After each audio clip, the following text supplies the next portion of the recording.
Vous écoutez On lit pour vous. La santé du cerveau. Une priorité pour les pays du G7. Un texte de Guy Rouleau paru le 21 mai 2026 dans La Conversation. Le cerveau humain, logé dans un crâne osseux, demeure en bonne partie un mystère pour l'ensemble de la communauté médicale. Avec sa structure et son anatomie complexe, le cerveau compterait plus de 3000 types de cellules, alors que la plupart des tissus n'en comptent pas plus d'une douzaine. C'est un organe dynamique qui réagit à son environnement et évolue au fil du temps. Il est également difficile d'accès et fait rarement l'objet d'une biopsie. Pourtant, le cerveau est au cœur de notre identité et de ce que nous sommes. C'est lui qui nous permet de penser, de communiquer, d'interagir avec les autres, de percevoir, de bouger et de découvrir le monde. Nos sociétés et nos économies dépendent en grande partie de la capacité de notre cerveau à fonctionner de manière optimale.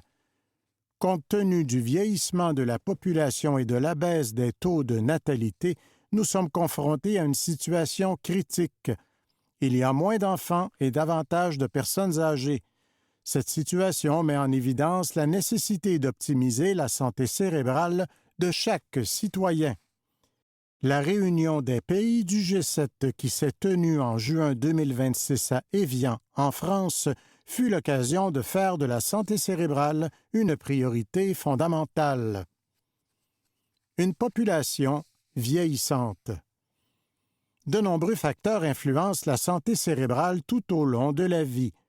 Certains enfants naissent par exemple avec des troubles neurodéveloppementaux comme une déficience intellectuelle, un trouble du spectre de l'autisme ou des troubles d'apprentissage. D'autres connaissent des conditions de vie défavorables telles que des soins prénataux insuffisants, une alimentation inadéquate ou des maltraitances, ce qui peut limiter le développement optimal du cerveau et augmenter le risque de troubles de la santé mentale. Ces enfants pourraient avoir moins de chances de mener une vie heureuse et épanouie et de contribuer à la réussite de notre société.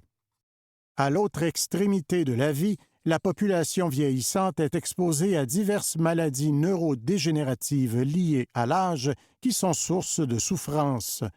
Les maladies d'Alzheimer et de Parkinson, la sclérose latérale amyotrophique, SLA, et d'autres formes de démence sont en hausse dans les pays du G7, entraînant une augmentation des dépenses de santé. Des mesures de promotion de la santé. En tant que société, nous devons déployer des efforts considérables pour améliorer la santé cérébrale. 2 stratégies peuvent nous aider sur ce plan. Premièrement, nous devons mettre en œuvre des interventions fondées sur des données probantes et dont l'efficacité est démontrée dans le domaine de la santé cérébrale. Pour les enfants, cela comprend notamment de bons soins prénataux, de la stimulation sensorielle, des interactions sociales actives, une alimentation saine, de l'activité physique et la prévention des traumatismes crâniens.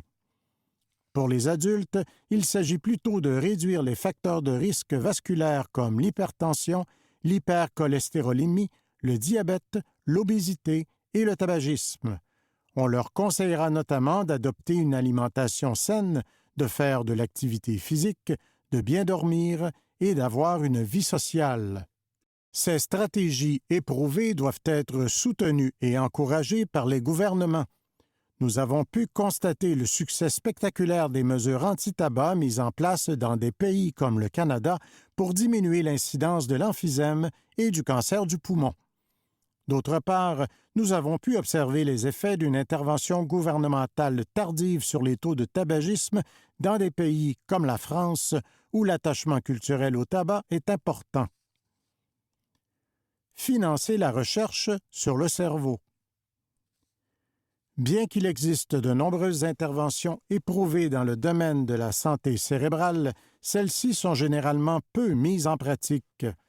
Et même si tout le monde les adoptait, elles ne permettraient pas de réduire suffisamment les maladies neurodéveloppementales et neurodégénératives. La deuxième stratégie consiste à mettre au point de nouvelles mesures pour améliorer la santé cérébrale. Pour y parvenir, nous avons besoin d'un financement ciblé et durable pour la recherche sur le cerveau à l'échelle mondiale, en particulier dans les pays du G7 qui sont confrontés au vieillissement de leur population et disposent des infrastructures et des moyens financiers nécessaires pour investir dans la recherche sur la santé cérébrale. La génomique, la protéomique, la biologie des cellules uniques, l'imagerie cérébrale de pointe, l'intelligence artificielle, les cellules souches pluripotentes induites, CSPI, et les nouveaux modèles animaux doivent tous être mis à contribution pour approfondir notre compréhension du développement, du fonctionnement et de la dégénérescence du cerveau. Modèle de science ouverte. La grande complexité du cerveau et les défis liés à son étude nécessitent la collaboration d'importantes équipes scientifiques. C'est pourquoi il est essentiel d'adopter un modèle de recherche en sciences ouvertes permettant le partage rapide et libre des données, des algorithmes et des ressources, tout en préservant la confidentialité et l'indépendance. À titre d'exemple, pour exploiter pleinement le potentiel de l'intelligence artificielle, IA, il est nécessaire de rendre accessibles gratuitement de vastes ensembles de données de haute qualité. C'est la raison pour laquelle les académies des sciences des pays du G7 recommandent aux dirigeants du G7 de faire de la santé cérébrale une priorité pour tous ses membres. Ils pourront ainsi améliorer la vie des citoyens et contribuer à l'épanouissement de nos sociétés. C'était la santé du cerveau, une priorité pour les pays du G7. Un texte de Guy Rouleau, paru le 21 mai 2026 dans La Conversation.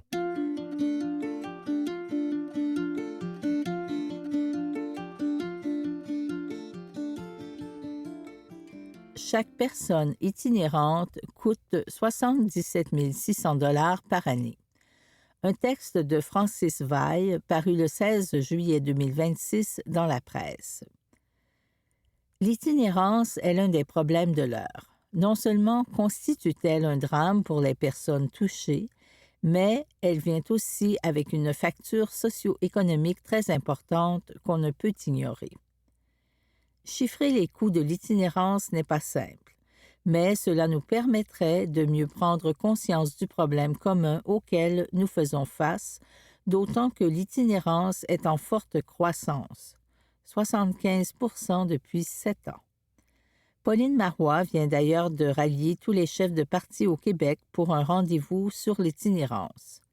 Or, justement, une équipe de chercheurs menée par le professeur émérite Éric Latimer de l'Université McGill a fait le tour de la question et les résultats ont été récemment publiés dans un rapport du Cyrano. Je résume en un chiffre. Chaque personne itinérante au Québec coûte 77 600 $ par année en moyenne. Et pour l'ensemble des 10 000 sans-abri de l'année 2022 analysés dans l'étude, la facture s'est élevée à 776 millions de dollars, essentiellement assumée par le gouvernement du Québec. C'est beaucoup d'argent. Et encore, il s'agit probablement d'un plancher puisque les chercheurs n'ont pas pu obtenir les coûts qu'engendre l'itinérance pour les municipalités, campements, etc., ou pour les commerçants, gardiens de sécurité, etc. Le premier coût considéré, de loin le plus important, est celui des organismes de bienfaisance liés aux personnes itinérantes qui s'occupent des hébergements d'urgence ou de transition ou des centres de jour, par exemple. Globalement, ces organismes aux financements divers ont consacré 445 millions pour les logements et les services aux personnes itinérantes en 2022. La deuxième facture vient des services publics. 244 millions compensent aux transports ambulanciers, aux hospitalisations, aux détentions, aux centres de thérapie, aux contacts policiers ou aux comparutions en cours notamment. Une autre des importantes factures, 30 millions, vient des ressources que consacrent les CISSS et les CIUS à l'itinérance, notamment en santé mentale. Bref, la facture s'élève à 776 millions pour l'ensemble du Québec, soit 77 600 $ par personne itinérante. Améliorer la situation et réduire la facture? Serait-on à même de réduire la facture tout en améliorant le sort des sans-abri? Ce n'est pas impossible. Éric Latimer estime qu'en fournissant un logement permanent aux personnes itinérantes, il serait possible d'économiser beaucoup en hébergement d'urgence, en logement de transition ou autres. De fait, si on parvenait théoriquement à loger tous les sans-abri, les coûts de 445 millions estimés dans l'étude qui sont liés à l'hébergement temporaire pourraient être réduits de moitié après 5 ans, croit l'économiste et professeur émérite du département de psychiatrie de l'Université McGill. Bref, il y aurait une économie annuelle possible de plus de 200 millions après quelques années, qui pourrait servir à financer les logements permanents. En revanche, les besoins de services psychosociaux et de santé pour ces gens ne disparaîtraient pas pour autant, et il faudrait investir en prévention notamment. On ne peut conclure qu'il y aurait des économies avec une assurance fondée sur des études rigoureuses. Mais pour moi, en tant qu'expert sur le sujet, je crois que c'est le résultat probable d'une stratégie bien pensée et bien exécutée pour réduire grandement l'itinérance, m'explique Éric Latimer. Une telle politique qui tendrait vers des logements permanents autant que faire se peut, permettrait aussi à certaines entreprises privées de réduire leurs frais.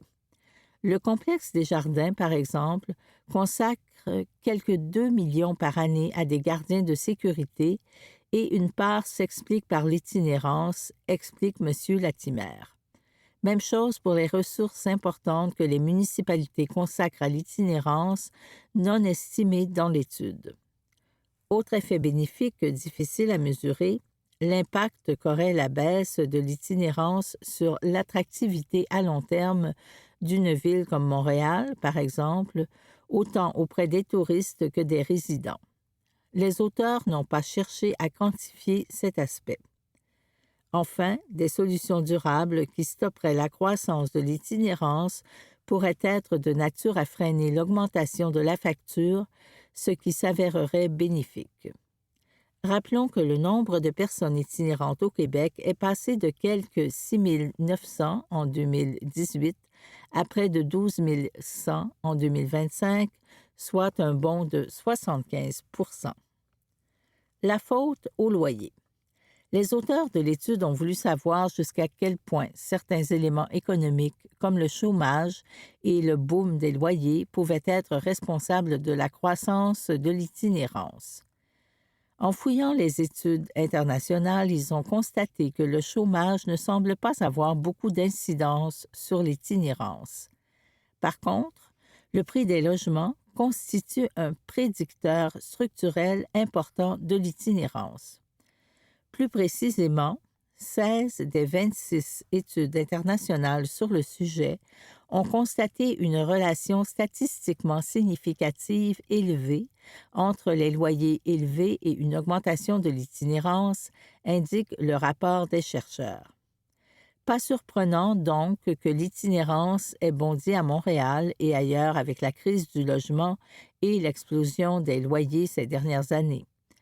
Le rapport fait valoir que le coût de l'inaction est élevé et qu'il faut remplacer la gestion basée sur l'urgence, refuge, intervention policière, hospitalisation, par des solutions pérennes comme la prévention, l'accès à des logements abordables et le traitement des dépendances, par exemple.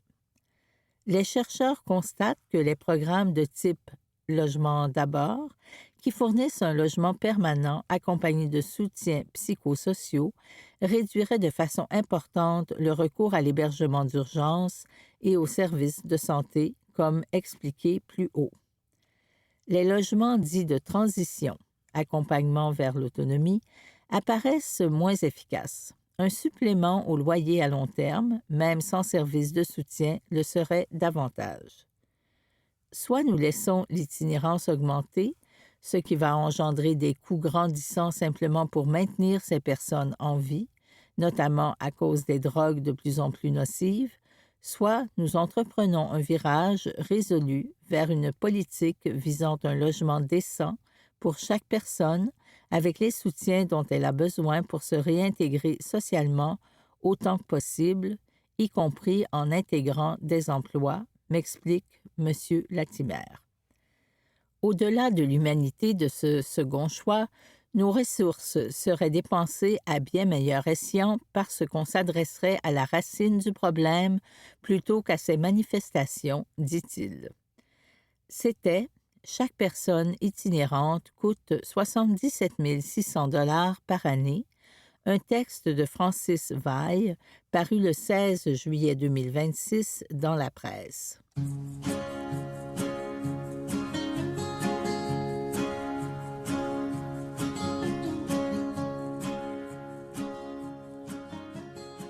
Les deux visages du GLP-1.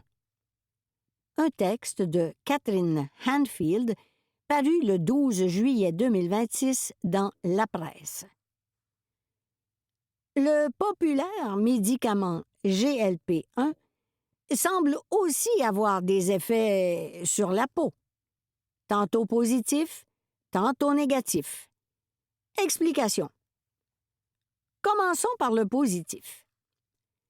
Les analogues du GLP-1, Ozempic, Wegovy, Saxenda, et les doubles agonistes, Mounjaro, Zepbound, sont de plus en plus prescrits. Selon les plus récentes enquêtes, 8% des adultes affirment en prendre au Canada et plus encore, 11% aux États-Unis. Ces molécules sont officiellement prescrites contre le diabète de type 2, l'obésité, les risques cardiovasculaires et les conditions métaboliques reliées. Mais les dermatologues s'y intéressent eux aussi de plus en plus.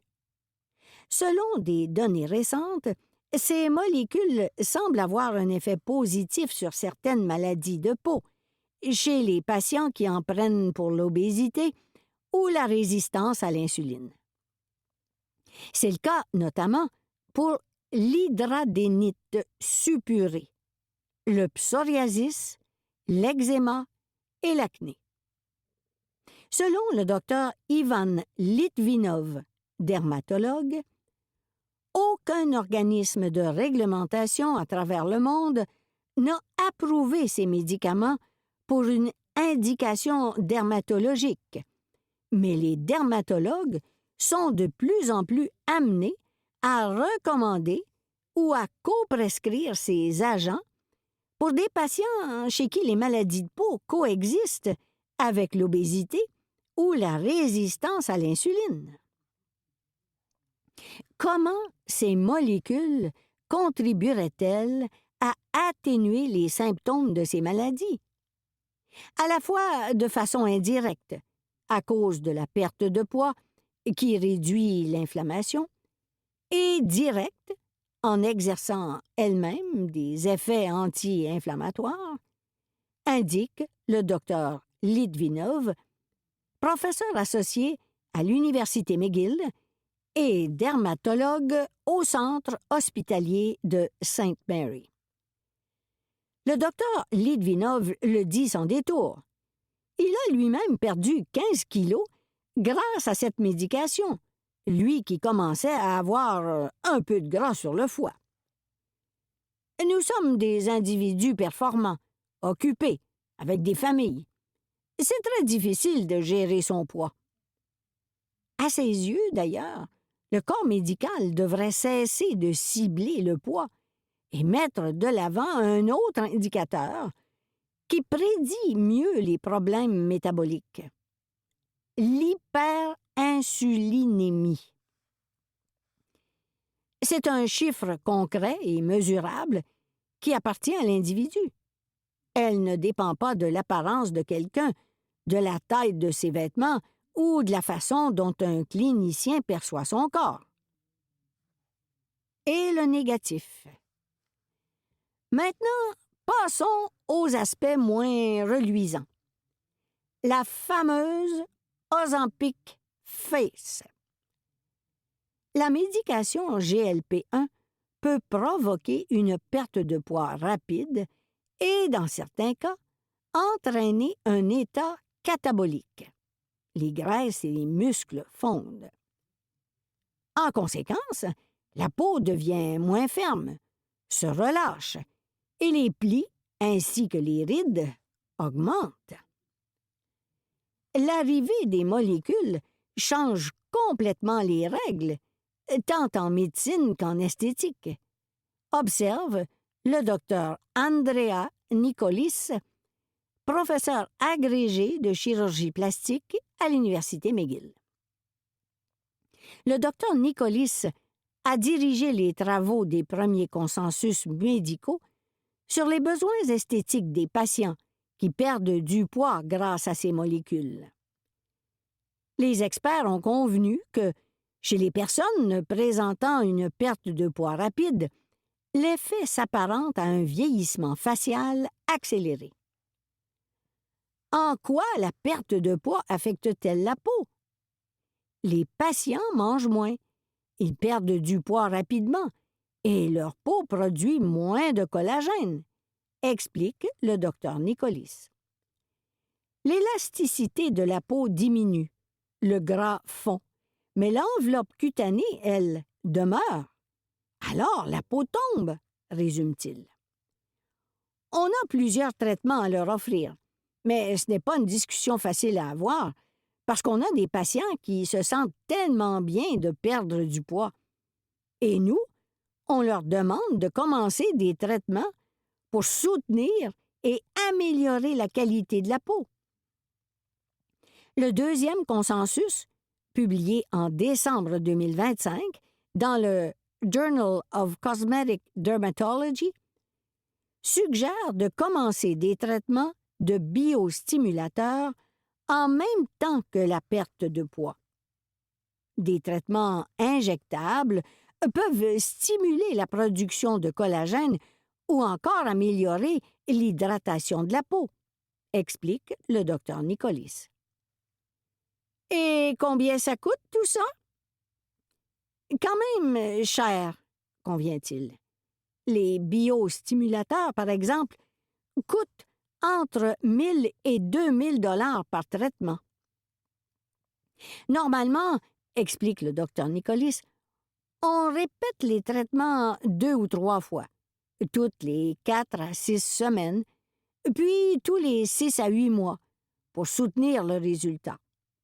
L'acide hyaluronique, pour sa part, coûte de 600 à 1 000 $ par seringue pour une durée de vie entre 9 et 15 mois. Les injections ne sont pas le seul facteur, souligne le docteur Andrea Nicolis. Les patients qui perdent du poids doivent aussi garder leur peau bien hydratée, boire de l'eau, s'assurer de bien manger et faire du sport, particulièrement de l'entraînement en résistance pour préserver leur masse musculaire. C'était Les 2 visages du GLP-1.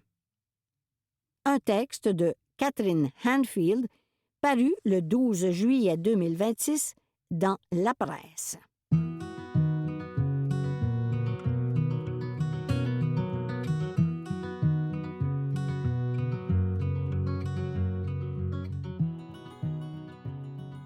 L'affaire Lysenko. Politique et science ne font pas bon ménage. Un texte de la rédaction paru le 25 mai 2022 dans Québec Science.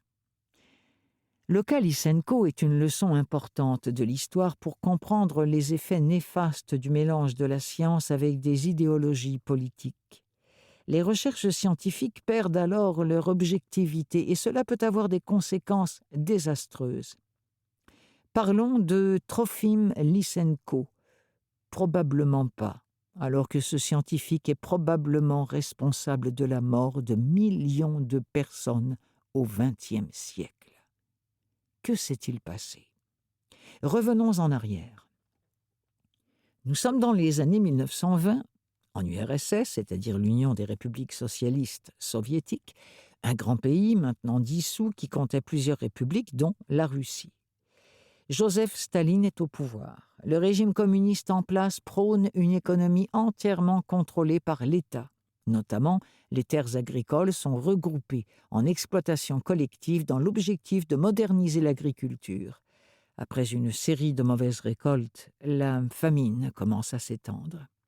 C'est ici qu'intervient Trofim Lysenko.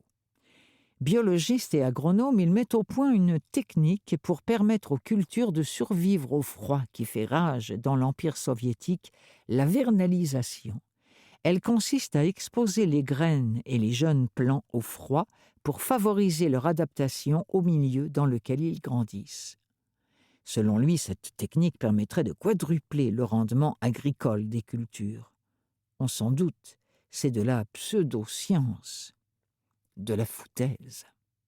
Mais cette technique s'oppose à la sélection génétique utilisée dans l'agriculture occidentale. Comme tout ce qui vient de l'Occident est rejeté par le Parti communiste au pouvoir à cette époque, la vernalisation de Lysenko est privilégiée et la sélection génétique est écartée. Et cela pour des raisons idéologiques, sans prendre en compte l'efficacité des différentes méthodes agricoles. C'est ainsi que Lysenko gagne la confiance de Staline et monte les échelons du pouvoir. Il devient même un véritable héros de l'Union soviétique. Pourtant, cette technique n'a pas l'efficacité que l'agronome le laisse entendre. Il aurait même truqué ses expériences et montré de faux résultats. On a quand même appliqué la méthode, et faute de récolte, des millions de personnes sont mortes de faim. Que pouvons-nous retenir de cette histoire? La démarche scientifique nécessite la plus grande objectivité possible. Lorsque l'idéologie et la politique se mêlent à la science, l'interprétation des résultats est alors erronée et on obtient un raisonnement scientifiquement faux. Et cela peut tuer des gens. C'était l'affaire Lysenko. Politique et sciences ne font pas bon ménage. Un texte de la rédaction paru le 25 mai 2022 dans Québec Science.